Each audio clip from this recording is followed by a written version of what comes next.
Alors, bonjour tout le monde. Aujourd'hui, on va faire une petite révision de la biologie. Donc, c'est une série de QCM. Donc, expliquer et aussi commenter. Je me présente d'abord. Donc, je suis Dr Brahimi, résidente en anesthésie réanimation CHU Mustapha, donc anesthésie réanimation B. Voilà. Donc, sans trop tarder, donc on va commencer donc par le premier QCM. Voilà. Alors, la première question, je trouve l'étude microscopique d'une biopsie gastrique au cours de la maladie de Birmer.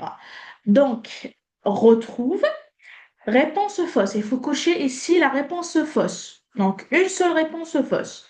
Est-ce qu'un infiltrat inflammatoire lymphoplasmocytaire, une atrophie de la mousse glandulaire, une métaplasie malpédienne, une hyperplasie des cellules endocrines ou encore une métaplasie intestinale? Alors, d'abord, c'est quoi la maladie de Bermer? La maladie de Bermer, il faut savoir que c'est une anémie, d'accord, qui est due à un manque en vitamine B12. C'est une anémie donc B12, معناها c'est une anémie pernicieuse, donc d'origine auto-immune. Et elle est le plus souvent macrocytaire. Donc c'est une anémie qui est macrocytaire, qui est due à un défaut d'absorption au niveau de l'intestin de la vitamine B12. علاش؟ Par manque de facteurs intrinsèques. علاش؟ Parce que c'est le facteur intrinsèque هو اللي يخلي l'absorption au niveau intestinal de la vitamine B12. Voilà. Et le facteur intrinsèque, il faut savoir qu'il est fabriqué par l'estomac. Il faut savoir que le diagnostic de la maladie de Bermer, il est fait par la biopsie gastrique. D'accord? Donc, c'est la biopsie gastrique. Est-ce que il donne un infiltrat inflammatoire lymphoplasmocytaire? Oui, ça donne un infiltrat inflammatoire lymphoplasmocytaire. Est-ce qu'il donne une atrophie de la masse glandulaire? Oui, oui, il donne une atrophie de la masse glandulaire ou encore une métaplasie malpédienne. D'accord, une métaplasie malpédienne. Donc là, on rentre dans le QCM qu'il y a une métaplasie malpédienne et on a aussi une métaplasie intestinale. Donc là, il faut choisir, donc choisir entre les deux. Est-ce que la maladie de Berner t'attaque une métaplasie malpédienne ou là, t'attaque une métaplasie intestinale? L'un des deux ou l'une des deux. Il faut savoir d'abord que la métaplasie, c'est une transformation. C'est un état précancéreux d'un tissu cellulaire, d'accord, qui est normal par sa structure, anormal par sa localisation. Ça veut dire, je donne un exemple, le col de l'utérus, il va se transformer avoir fait une métaplasie malpédienne. Allège parce que la métaplasie, qui est une transformation d'un tissu cellulaire différencié, c'est un mécanisme de défense naturel de l'organisme suite à une agression, soit un virus, soit bactérie, soit HPV. Par exemple, le col de l'utérus, c'est l'HPV. Il يتحول à une métaplasie malpédienne. L'estomac, c'est يولي un épithélium intestinal dû à l'HP, l'Helicobacter pylori. Les branches, qui est dû au tabac, à une métaplasie, un épithélium malpédien. L'œsophage a un épithélium intestinal. Donc, si je veux récapituler, si je veux récapituler, il y a trois types de métaplasie. Le premier type, c'est la métaplasie intestinale. Donc, métaplasie intestinale. Donc, voilà. La métaplasie malpédienne et la métaplasie osseuse, qui est trois types de métaplasie, qui est un état précancéreux si on n'agit pas précocement ou arrêter avec le facteur déclenchant, ça va se transformer en un cancer, hein, parce que c'est un état précancéreux. Ça va se différencier, se développer en dysplasie et de la dysplasie en cancer. Par exemple, l'œsophage, avec le reflux gastro-œsophagien et la gastrite chronique comme facteur de risque, il y a l'endobrachiosophage et l'endobrachiosophage qui est un état, qui est un cancer. D'accord. اللي حطوا فيه un épithélium intestinal. Donc la métaplasie intestinale, ça concerne l'œsophage et l'estomac. Et l'estomac. La malpédienne, c'est le col de l'utérus et les branches et la osseuse. D'accord? Voilà. Donc, est-ce que c'est un infiltrant inflammatoire lymphoplasmocytaire? Oui. Est-ce que c'est une atrophie de la masse glandulaire? Oui. Est-ce que c'est une métaplasie malpédienne? Non. C'est une métaplasie intestinale. Et une hyperplasie des cellules endocrines? Oui, ça donne une hyperplasie des cellules endocrines. Donc, la biopsie gastrique de la maladie de Bérner, qui est une anémie macrocytaire, donne tous ces aspects, sauf la métaplasie malpédienne, parce que ça donne une métaplasie intestinale. Donc, au niveau de l'estomac, et l'œsophage, c'est la métaplasie intestinale. Au niveau de col de l'utérus et les branches, c'est la métaplasie malpédienne. J'espère que c'est clair jusque-là. Voilà. Alors, pourquoi pas malpédienne? Pourquoi pas malpédienne, docteur? D'accord. Donc, pourquoi pas malpédienne? Parce que déjà, l'estomac, c'est un épithélium malpédien. Vous voyez? Donc, راح يتطور فيه un état précancéreux qui est l'épithélium intestinal. Il va migrer de l'intestin vers l'estomac et se localiser تماك. Donc, قلنا il est mis par structure, mais anormal par sa localisation. Voilà. J'espère que c'est clair jusque-là. Est-ce que c'est clair? D'accord. Très bien. Donc, le traitement, bien sûr, c'est l'injection de la vitamine B12 en IM à vie parce que c'est une maladie auto-immune, hein. Donc, par défaut de fabrication du facteur intrinsèque par l'estomac. Donc, il n'y a pas d'absorption de la vitamine B12. Voilà. La deuxième question, donc voilà le commentaire. Voilà, donc ça c'est un schéma, je voulais illustrer ça par un schéma parce que la mémoire visuelle reste toujours le meilleur moyen pour focaliser les idées, d'accord? Voilà. Le deuxième QCM, ماشي يقول لك l'un des gènes suivants, transcrits, pardon, suivants, des conséquences non répétées. Lequel? عنده واحد من les gènes هذوما عنده des séquences non répétées. Lequel? Bon, je fais les questions تبعكم.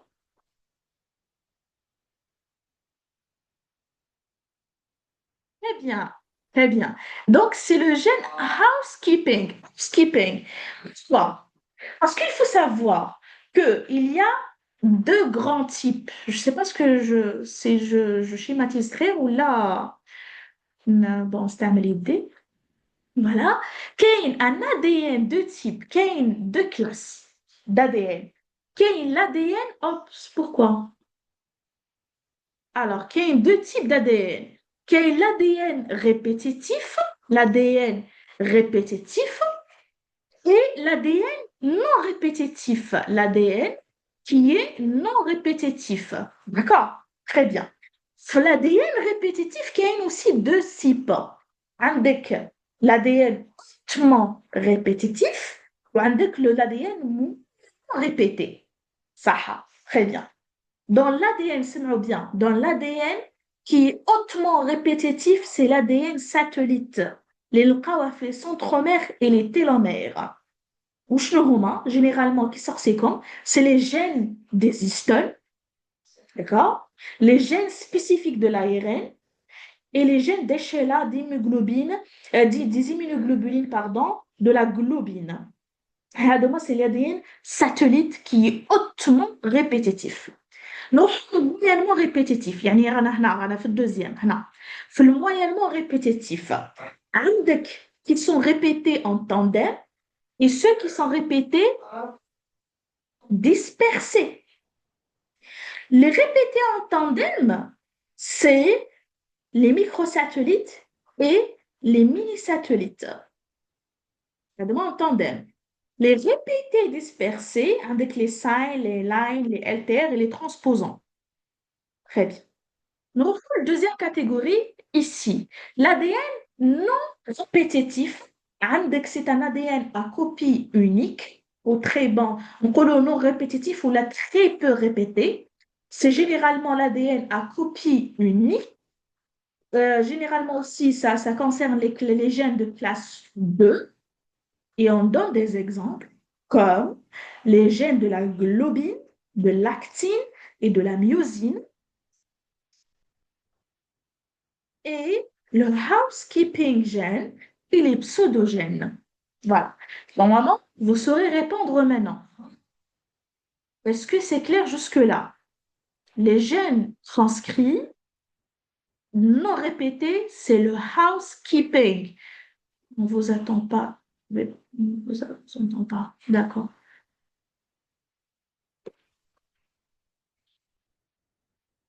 Ça va jusque-là?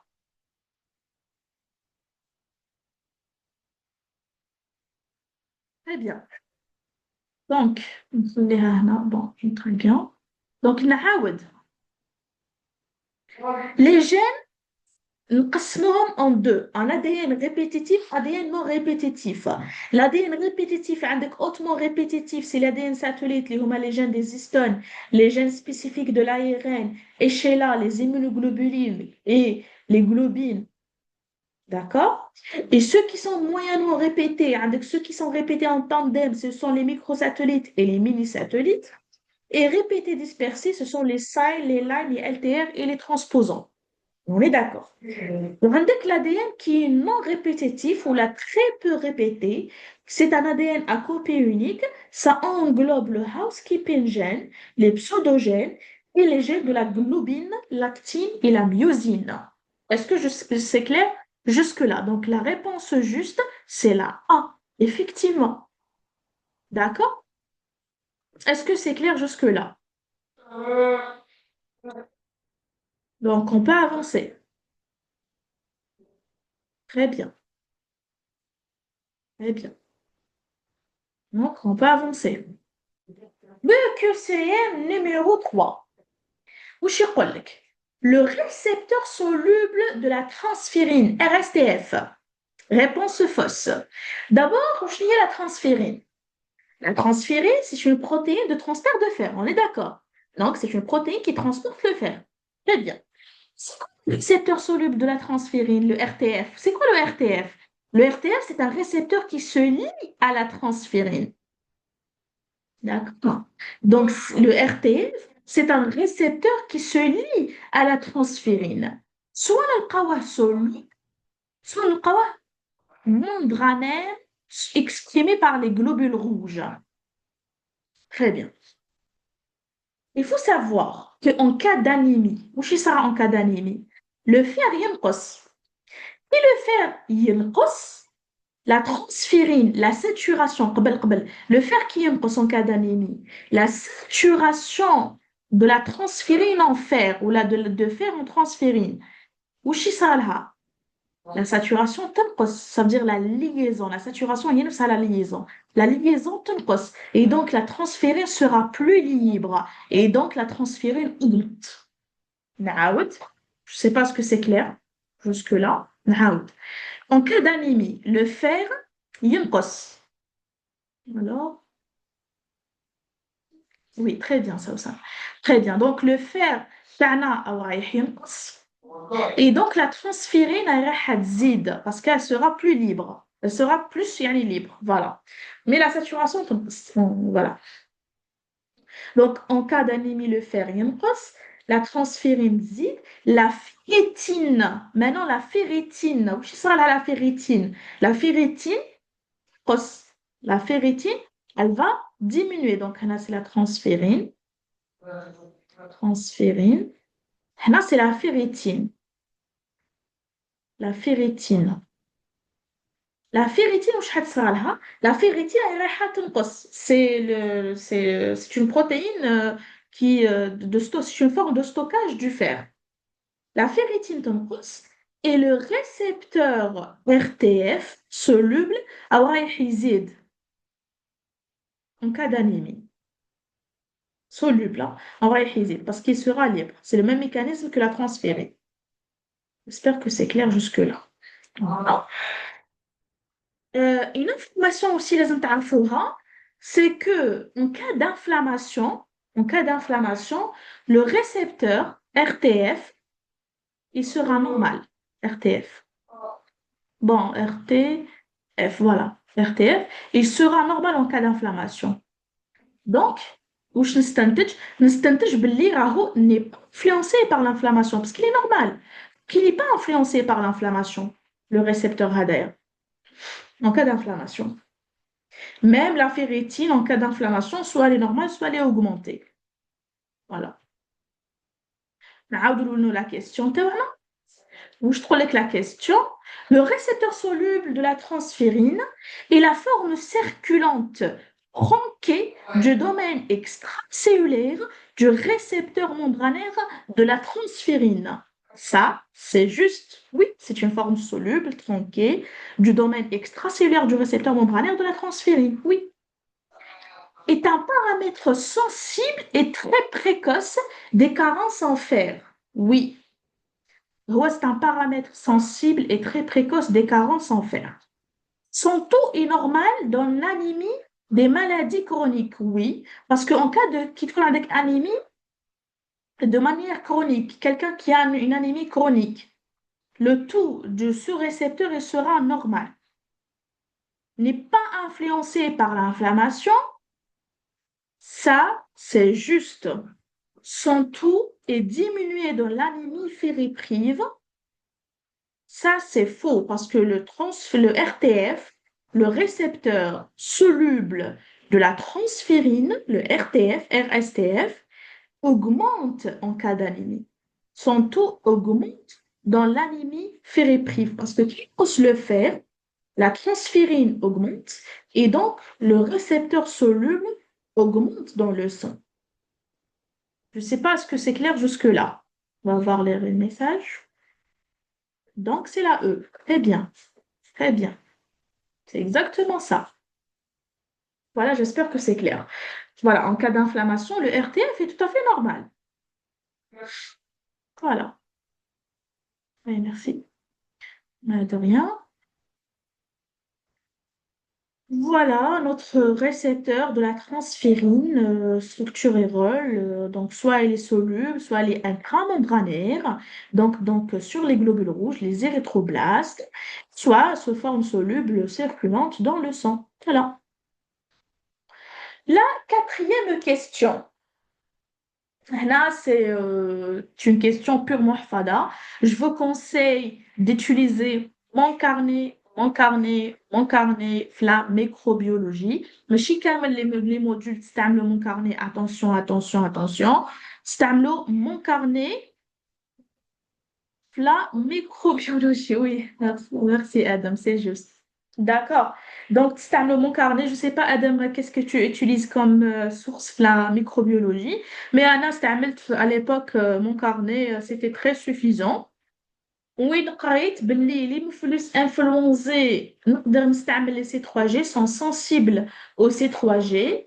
Escherichia coli aussi. Salmonella typhi aussi sensible au C3G. Le Streptococcus pneumoniae sensible au C3G. Les céphalosporines de troisième génération, donc sauf la Listeria monocytogène qui est résistante au C3G, la Listeria, mais que la Listeria, avec les entérocoques, avec les Legionella, les chlamydia et le mycoplasme. Ils sont résistants au C3G, aux céphalosporines de troisième génération.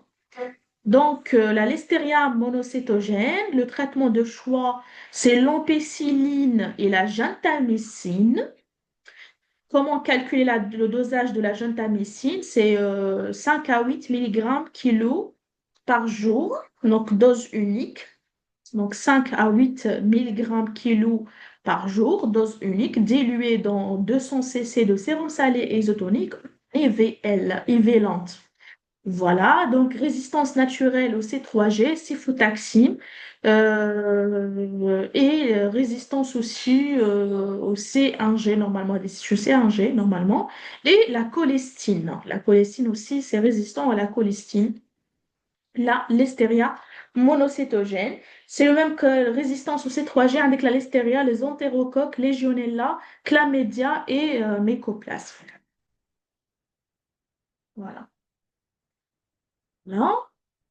Le QCM numéro 5. Alors, quelles sont les pathologies qui peuvent entraîner une hypoglycémie? Réponse fausse. Est-ce que le diabète sucré de type 1 mal équilibré entraîne une hypoglycémie? Oui, très bien. Donc, je vous le... Pardon. Très bien, c'est... Alors, Adam, c'est... euh, Est-ce que c'est ou la D, Adam? Qu'est-ce que je veux dire là? La C. D, C. C. Oui, c'est la C.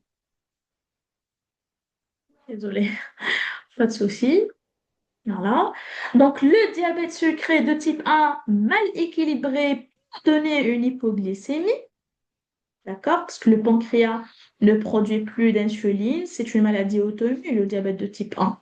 D'accord? C'est-à-dire que le système immunitaire attaque les cellules productrices d'insuline. Donc, qui coule mal équilibré peut donner une hypoglycémie. L'insulinome, qui est une tumeur rare, des cellules du pancréas, bêta, voilà, des cellules bêta du pancréas. L'insulinome, c'est une hypersécrétion, ça donne une hypersécrétion d'insuline. C'est une tumeur endocrine, hein, l'insulinome, corps du pancréas.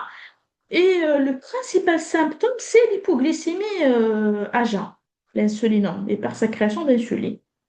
La glycogénose de type 2 par déficit de maltase euh, acide, c'est une maladie de surcharge lysosomale, génétique aussi, autosomique récessif, due à un déficit à la alpha-glucosidase acide, aussi appelé maltase acide. D'accord? En fait, l'enzyme est essentielle pour dégrader le glycogène en glucose dans les lysosomes. Mais il me dit que des manifestations squelettiques, cardiaques et respiratoires, parce qu'il y a une accumulation du glycogène qui sera plus transformé en glucose dans les lysosomes. Donc, avec des manifestations cardiaques, respiratoires et du muscle squelettique, par accumulation du glycogène. Mais il me dit que j'ai hypoglycémie dans les symptômes. D'accord? La galactosémie congénitale aussi, c'est une maladie métabolique rare et héréditaire par déficit en enzymes nécessaires pour transformer le galactose, les caïnes lait, en glucose. La galactosémie congénitale peut donner une hypoglycémie. Donc, نحبكم تعرفوا les SGLT1 et les SGLT2 et les GLUT. هذه c'est une information très importante. تعرف باللي كاين que le transport transépithélial du glucose, il fait intervenir deux classes de transporteurs de glucose. كاين les S-GLUT, les GLUT, voilà, ou les S-GLUT, ou كاين les SGLT, SGLT1 et SGLT2. Les SGLT, c'est un cotransporteur sodium-glucose. D'accord, deux molécules de sodium par une molécule du glucose. Ok, d'accord. Les GLUT, c'est un transporteur de glucose à diffusion facilitée. Pardon? Ok, très bien.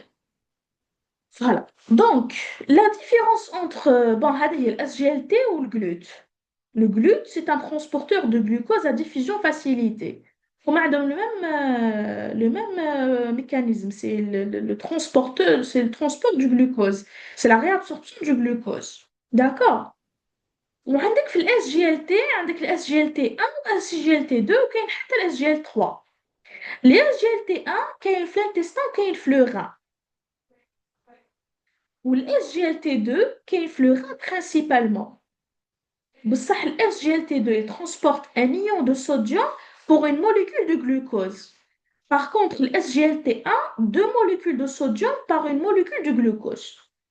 صح.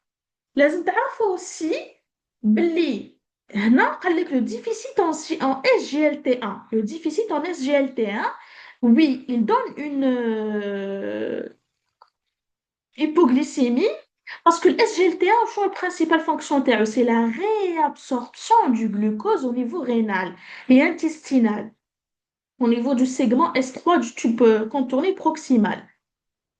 D'accord. Donc, si on a cachot, donc on aura plus de réabsorption du glucose, donc on tombe dans l'hypoglycémie. Voilà. Donc, le SGLT1, c'est un contre-transporteur sodium-glucose qui intervient dans le transport du glucose et du galactose. Il y a les toutes molécules structurellement identiques avec le glucose, يقدر يدخلها le SGLT1.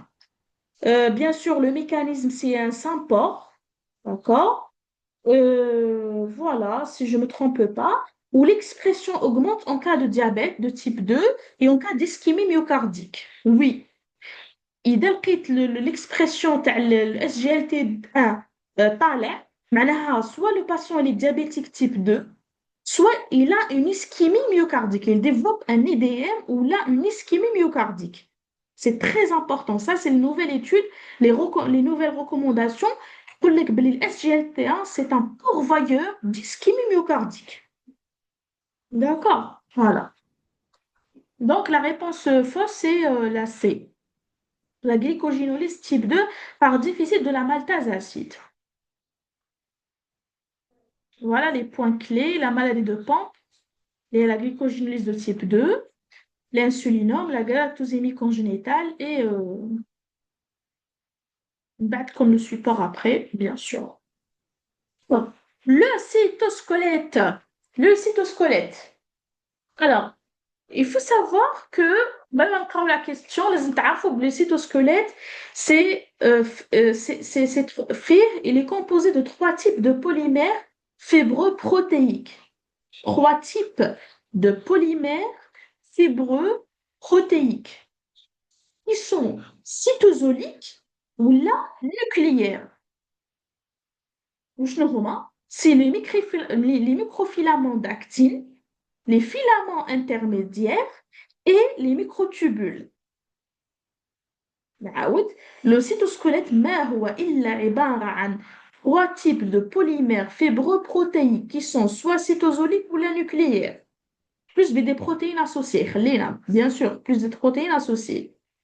Les trois types de polymères fibreux, les microfilaments d'actine, diamètre تاعهم 8 nanomètres, les filaments intermédiaires وين diamètre تاعهم 10 nanomètres, les microtubules وين diamètre تاعهم 25 nanomètres. Les microtubules sont les plus épaisses, les plus grosses, parce que 25 le diamètre, 25 nanomètres. Avec les trois types qui vont constituer le cytosquelette. Et les éléments du cytosquelette se localisent dans le cytosol, le nucléoplasme et le cortex cellulaire, la périphérie de la cellule. Donc, la périphérie de la cellule, le cortex cellulaire, le cytosol, ici, le cytosol, et le nucléoplasme. D'accord? Donc, voilà. Voilà, normalement, j'ai tout dit. Donc, c'est des monomères soit fibreux, soit globulaires. Les monomères fibreux, avec les filaments intermédiaires, intermédiaires, c'est des monomères fibreux. Les microfilaments d'actine, les microtubules, c'est des monomères globulaires. Voilà. Avec les microfilaments et les microtubules, c'est des filaments globulaires. Par contre, les intermédiaires, c'est des filaments qui sont fibreux. Voilà. Là, tu vois l'image, la structure, elle est claire. نعاود la question, le cytosquelette est composé de trois types de polymères fibreux de nature protéique. Ça, c'est juste. Oui, c'est trois types, oui, de polymères fibreux de nature protéique. Les microtubules sont les plus épaisses des filaments de cytosquelette. Oui, C'est juste le diamètre 25 nanomètres. Seuls les filaments intermédiaires sont composés de monomères protéiques fibreux. هذه تانيك c'est juste. واش قلنا les monomères fibreux, c'est les filaments intermédiaires. وعندك les globulaires, c'est les dactines et microtubules. Donc c'est juste. Ces filaments se localisent uniquement dans le cytosol. Faux, بينا قلنا بلي soit le cytosol, soit c'est nucléaire. Donc c'est la D. Ces microtubules permettent le mouvement des chromosomes lors de la division cellulaire. Oui, c'est l'un des fonctions. Je chauffe la question d'attente. Donc la réponse fausse, c'est la D. Exactement, c'est la D. Très bien. Donc, j'espère que c'est clair jusque-là. La septième question. Mhm. Parmi les propositions suivantes concernant le gamète femelle, réponse juste. C'est une petite cellule pauvre en ARN. Est-ce que c'est juste? Rien. Ça faux. Le gamète femelle, c'est une petite cellule. Je peux le tour? Non. Voilà. La correction, c'est quoi? C'est une petite cellule riche en ARN, un gamète femelle. C'est quoi un gamète femelle? C'est un ovocyte 2 bloqué en métaphase 2. C'est ça le gamète femelle. Ovocyte 2 bloqué en métaphase 2. Et c'est une petite cellule, oui, mais elle est riche en ARN. Deuxième question. Sa maturation nucléaire suite à une fécondation. Pardon, ici c'est faute de fond. Suite à une fécondation. Est-ce que c'est juste? Non, elle est juste, oui. Je dis qu'elle est juste. Mais ناقصة. علاش؟ علاش؟ Oui. Juste, mais ناقصة. Parce que achève sa maturation nucléaire et cytoplasmique suite à une fécondation. Donc, on peut la considérer comme juste, mais NARSA achève sa maturation nucléaire et cytoplasmique suite à une fécondation. Quoi? C'est un ovocyte 1 bloqué en prophase de première division méiotique. Ça, c'est faux. On a dit que c'est un ovocyte 2 bloqué en métaphase 2. L'espace périvételin est situé entre l'ovocyte et les cellules folliculeuses. هذه تانيك l'anatomie لازم تتشفاو على l'image et les illustrations du cours. نوريولكم بلي l'espace périvételin il est situé entre la membrane plasmique de l'ovocyte et la zone pellucide. Voilà. C'est un ovocyte 2 bloqué en prophase de deuxième division méiotique, c'est faux. Donc la réponse juste, c'est quoi? C'est la 2.